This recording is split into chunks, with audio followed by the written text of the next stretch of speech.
Bonjour à tous. Je viens ici pour partager une expérience que j'ai vécue dans le Seigneur, un songe sur l'enlèvement de l'Église, le 7 juin 2020. Alors en fait, le 7 juin 2020, je rêve que je suis dans un immeuble d'une cage d'escalier et j'entends le son des trompettes.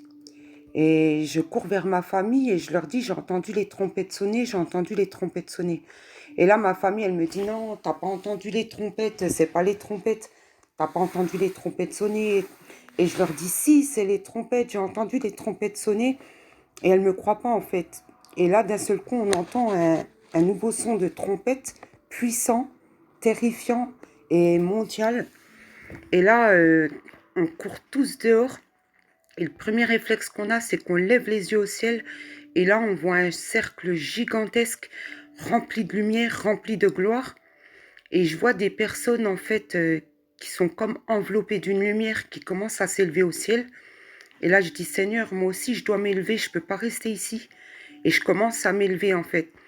Et le premier réflexe que j'ai en m'élevant au ciel, je regarde en bas et je vois ma famille, je vois des gens courir. Les personnes s'agitent, les personnes y courent et tout le monde s'agite. Et j'arrive dans le ciel et là, il y a plein de gens, plein de personnes. Je vois plein de personnes remplies de grandes robes blanches, mais je ne peux pas voir leur visage. Et, euh, et j'avance et en fait, je me dis, ça y est, je suis sauvée. Je suis dans la gloire. Enfin, c'est fini, je suis sauvée. Et quand j'avance, je vois ma famille arriver et ça réjouit mon cœur. Et quand je me retourne, je vois Jésus devant moi. Et en fait, à l'appel, je savais qu'il manquait deux personnes que je connaissais. Et je regarde Jésus et je lui dis, mais Seigneur, elles sont où ces personnes? Et Jésus, en me faisant signe non de la tête, qu'elles n'étaient pas là. Et je prends conscience en fait que c'est important de faire la volonté de Dieu, de rester dans le chemin de Dieu, dans ses voies, et de suivre sa parole et d'obéir et de se soumettre à sa parole en fait, pour qu'on puisse être sauvé. Et je vais partager un verset dans 1 Thessaloniciens 4, versets 16 et 17. Car le Seigneur lui-même a un signal donné à la voix d'un archange et au son de la trompette de Dieu, descendra du ciel et les morts en Christ ressusciteront premièrement. Ensuite, nous les vivants qui serons restés, nous serons tous ensemble enlevés avec eux sur des nuées à la rencontre du Seigneur dans les airs et ainsi nous serons toujours avec le Seigneur. Je partage ce verset en fait qui vient confirmer ce que j'ai vu dans le rêve. Et encore un autre verset dans Apocalypse 22, verset 14.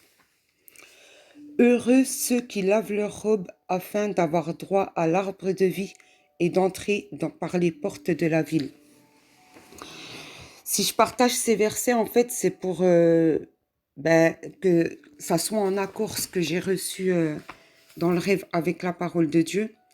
Et il y a eu aussi pas mal de prières avant que je décide de poster ce partage pour savoir si vraiment c'était la pensée de Dieu que ça inonde le monde. Et en fait, je sais que cette chose que j'ai reçue, je pense que c'est pas que pour moi, mais que c'est aussi pour beaucoup de personnes que Dieu veut toucher, à qui Dieu veut se glorifier dans les cœurs. Et souvent, nous passons par des épreuves dans la vie où on a connu des souffrances, du rejet, mais Dieu cherchera toujours à nous parler tantôt d'une manière, tantôt d'une autre, en cherchant à attirer nos cœurs et à reconstruire aussi nos cœurs brisés. Nous sommes beaucoup à avoir vécu des choses au cours de notre vie, des choses difficiles comme du brisement, de la souffrance, de l'abandon, de la colère et du non-pardon aussi, mais également aussi du rejet. Souvent, parfois, on a pu se sentir rejeté. Peut-être que pour certains, on a grandi dans une famille où il y a eu du divorce, où on a peut-être connu l'abandon d'un père, d'une mère, d'un époux, d'une épouse, où on est passé aussi peut-être également par de la maltraitance, par du rejet et aussi parfois par des injustices. Mais quand on tourne nos cœurs vers le Seigneur et qu'on s'attache à Dieu, Dieu il vient et il nous libère complètement. C'est pourquoi Jésus a quitté son trône de gloire pour venir sur cette terre, pour prendre nos péchés, pour prendre nos souffrances sur la croix, afin que aujourd'hui nous puissions être complètement libres, afin que nous puissions être restaurés. Et le cœur de Dieu, c'est de vouloir vraiment sauver les gens.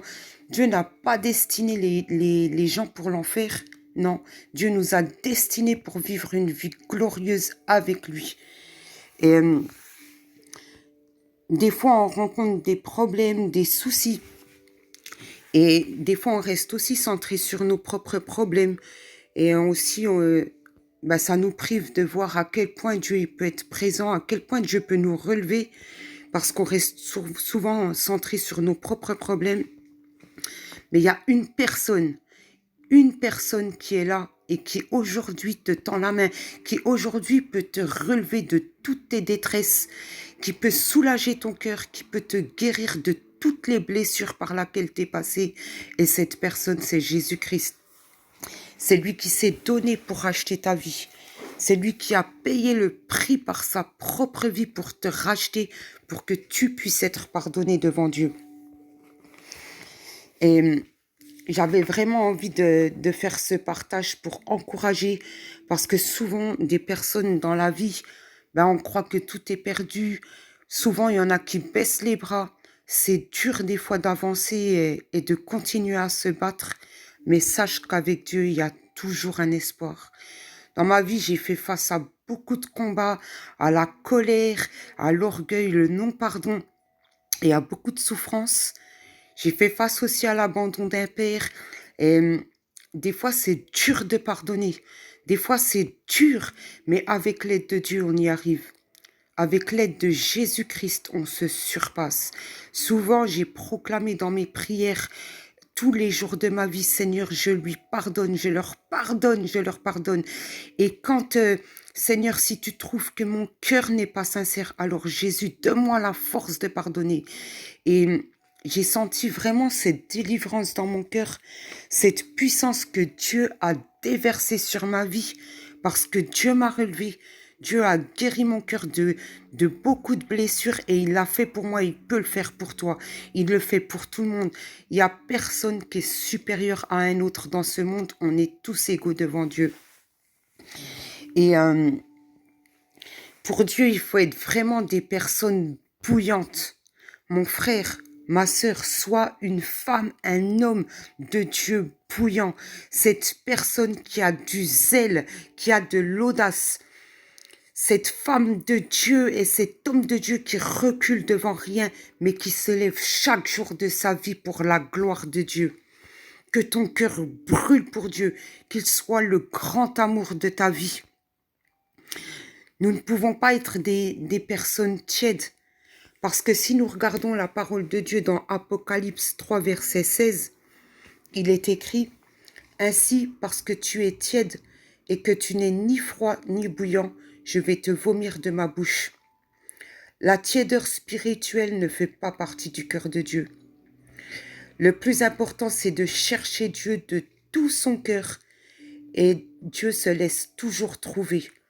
De faire de Dieu notre priorité dans toutes choses et de lui demander le pardon pour toutes les choses mauvaises qu'on a pu faire dans notre vie et de s'accrocher à Dieu, de s'accrocher à ses promesses pour nos vies et de s'abandonner entièrement à Dieu, de lui faire confiance et de passer des temps dans sa présence et de proclamer partout dans le monde qu'il y a un espoir sur cette terre et que cet espoir s'appelle Jésus-Christ, que cette personne, Jésus, a pris le péché du monde entier pour qu'aujourd'hui nous puissions être complètement restaurés et libres de toute chaîne. On passe par un temps, par un moment où on n'a plus le temps de se dire qu'on va reculer à demain ce qu'on peut faire aujourd'hui. Et on recule en fait, on n'avance pas.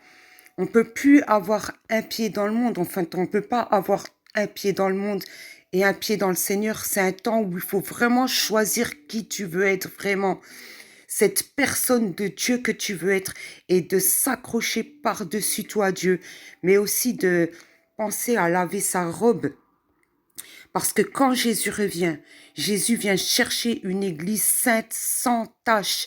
Et vraiment, je t'encourage, mon frère, ma sœur, à tourner ton cœur de toutes tes forces dans le Seigneur et de lui demander, Seigneur, aide-moi à me surpasser, aide-moi à changer, Seigneur, viens purifier mon cœur.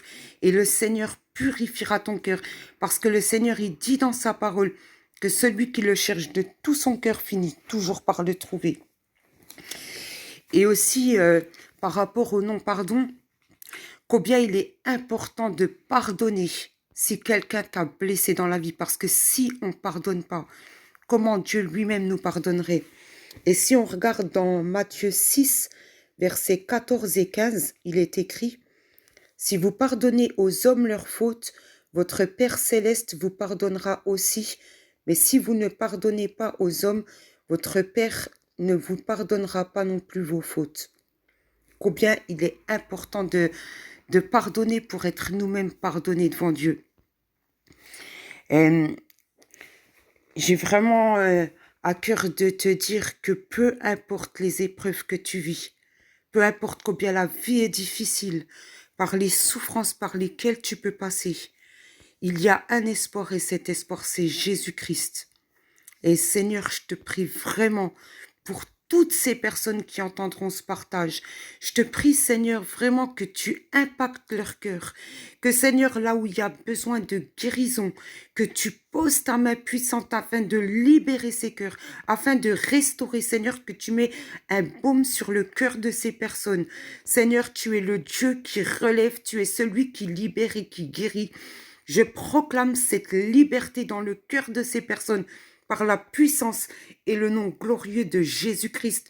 Je proclame ta victoire, Seigneur, sur la croix pour toutes ces personnes. Parce que, Seigneur, tu t'es donné pour nous racheter, pour nous offrir une vie pleinement en toi. Et Seigneur, je proclame ta victoire dans le monde, ta victoire dans les cœurs, que tu touches les foyers, les familles, que tu restaures les couples, Seigneur, que tu restaures les familles brisées. Seigneur, manifeste ta gloire dans le nom puissant et glorieux de Jésus-Christ. Amen. Si tu ne sais pas comment t'y prendre et comment faire, tu peux juste lui adresser cette prière en lui disant « Seigneur Jésus, j'ai besoin de toi. Seigneur, je te demande pardon pour toute ma vie, pour toutes les choses par lesquelles j'ai vécu dans ta désobéissance. Et Seigneur, aujourd'hui, je viens à toi tel que je suis. Je m'abandonne à toi et je t'ouvre la porte de mon cœur. Et je te demande, Seigneur, aujourd'hui, de prendre position dans ma vie et d'être mon Seigneur et mon Sauveur. Seigneur, fais de moi la personne que tu désires que je sois. Amen. Je vous encourage vraiment à rester ancré et accroché